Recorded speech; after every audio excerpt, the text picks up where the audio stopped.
What's up, guys? It's the Wolf here. For today's video, I felt like it was a good time with Ant-Man Quantumania coming out soon and Phase 4 coming to a close to dive into the MCU Phase 4 films and rank them from worst to best.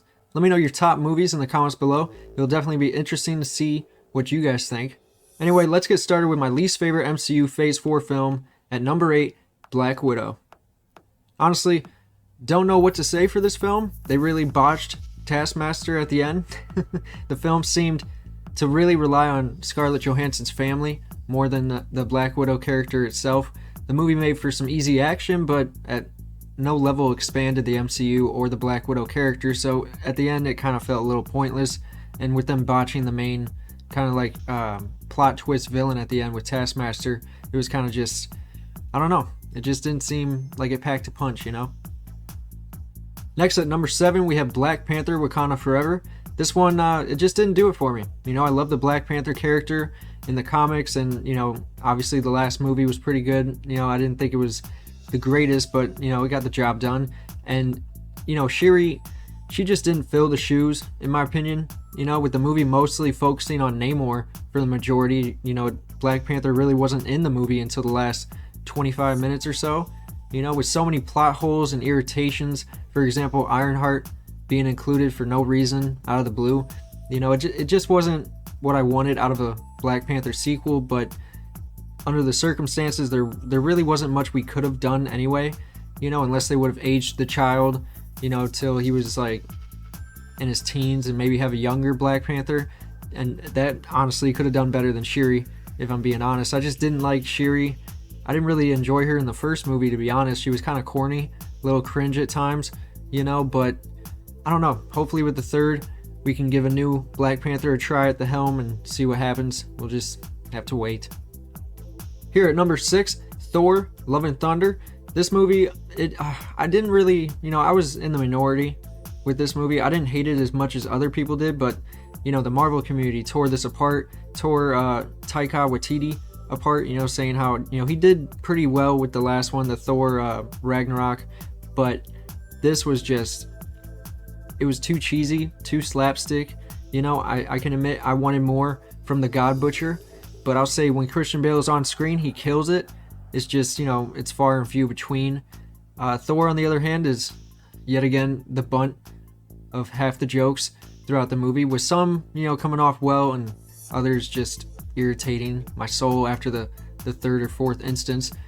I wish they could have did the Thor character justice, and it seems to have not been the case, so I mean oh well, but I don't know, hopefully they can do something with the Thor character. He has so many interesting arcs, and this is a great storyline in itself with the God Butcher, but we don't get to see any God butchering whatsoever except the beginning, and I don't even think we actually get to see that. It kind of cuts off, you know, so I don't know. It could have done so much better, and I feel bad for Chris Hemsworth. He seems like he's a great guy, and he loves the character, and I wish he would have, you know, stepped in and spoke up about this or something. It just seems off, you know. At number 5, Werewolf by Night.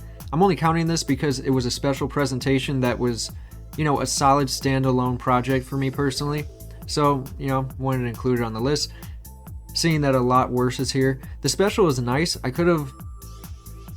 really just couldn't believe the hype around it, though. It wasn't a dark and gritty storyline like people made it out to be. You know, like this is the goriest that Marvel has gotten. And yeah, it had a couple shots of decent gore, but the mood combined with, you know, the decent gore, you know, I'm doing quotes, but the mood of the entire special just, it didn't match the source material.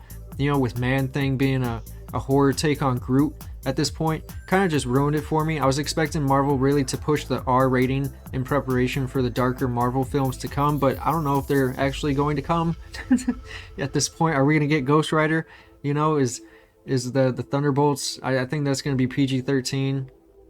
You know, it's kind of just left up to Deadpool to ride that train, so that sucks. But I don't know, it was entertaining, but was it really all that? I don't think so. That's why I have it at number 5. You know, I definitely enjoyed it more than Thor: Love and Thunder, but it wasn't what I expected. Number 4 is going to Eternals. I actually really liked Eternals for what it was, and the amount of wokeness wasn't too extreme, but I can see people's concerns both ways, you know, thinking it was too woke or it wasn't enough, whatever the case may be. But the film overall, it was gorgeous. The plot was pretty basic, but at the same time, it wasn't anything like the previous MCU movies. So that was kind of, it felt a little fresh, but I feel like it just dragged on at certain times. Like the pacing was, you know, just out of whack. You know, it could have been better. Yeah, you know, many of the characters weren't very likable. You know, having the characters I actually had an interest in sidelined, it just, I don't know, it fell flat a little bit. But you know, because I've only rewatched it maybe once, because it drags on at points and it just isn't a good watch, you know. But I mean, it's a decent movie, it just drags on at times, and the characters, my god, like and you know, they do have, you know, interesting powers. It's just the way they're done, and maybe the actors portraying them just didn't do it for me. Honestly, the Celestials, they did it for me. Honestly, that was awesome seeing the Celestials on film. You know, hopefully we get a better movie with them, or Eternals 2 just, you know, lives up to the hype of the Celestials, because they're massive, and to kind of like skip over them a little bit, that kind of sucked. But here at number 3 is Doctor Strange and the Multiverse of Madness.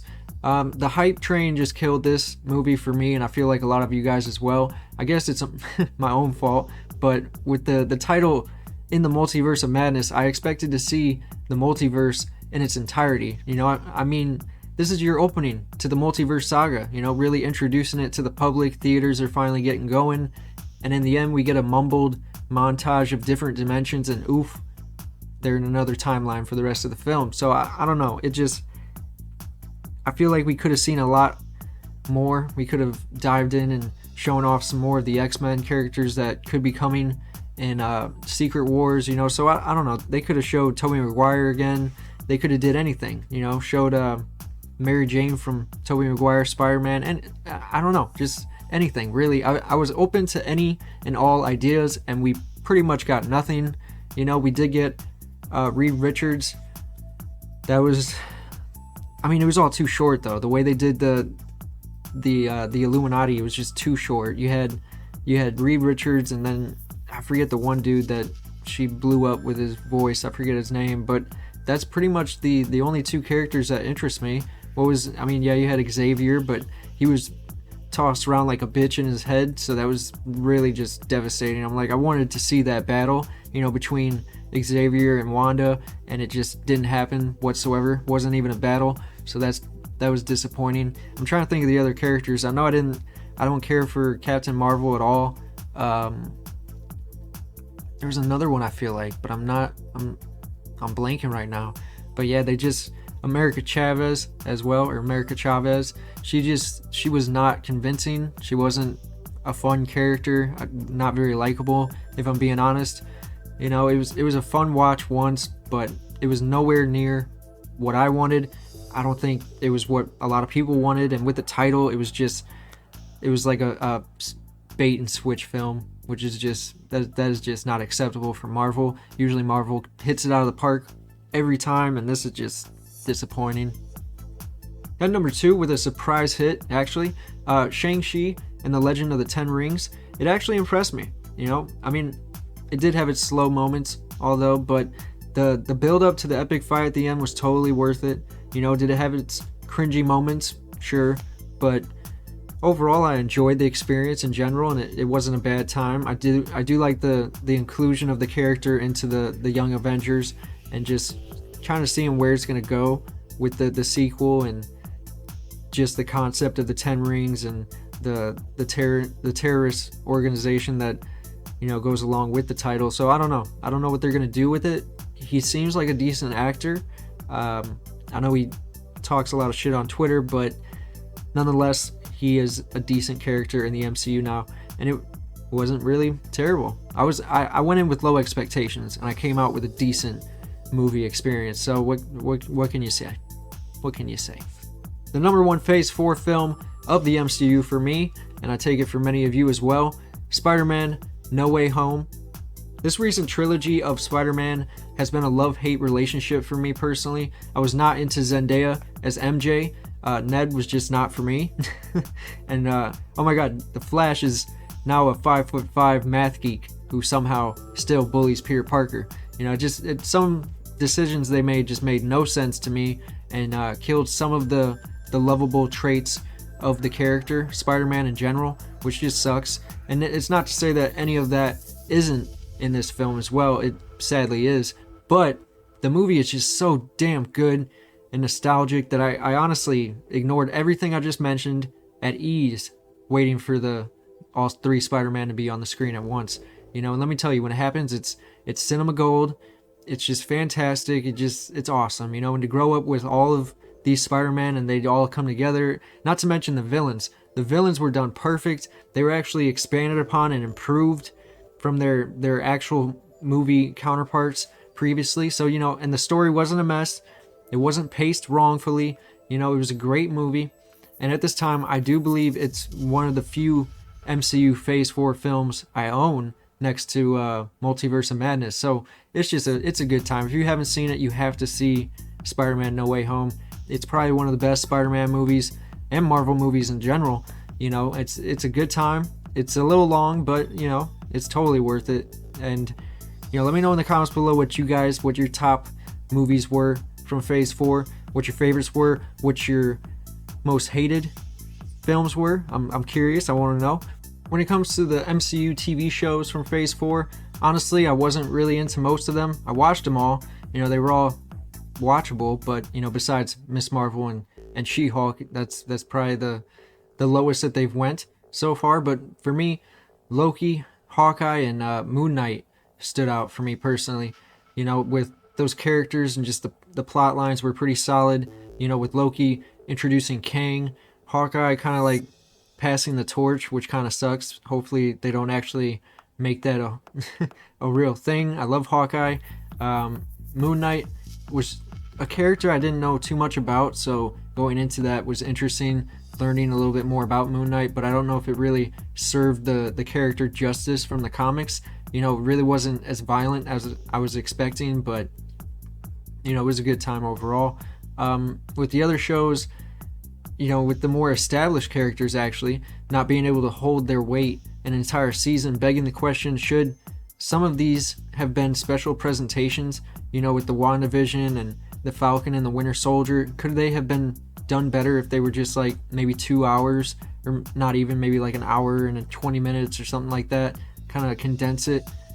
I don't know. Maybe. I'm not sure, because they seem to have good things about them and kind of bad, kind of just mixed together. Because WandaVision was interesting at first, but with having to wait an entire week for 20 minutes of meh content, I can see why some fans weren't into it. And it kind of like just ended like a normal MCU film, so that was kind of strange. The Falcon and the Winter Soldier was okay. It was just the plot line and some of the casting choices that kind of fell flat.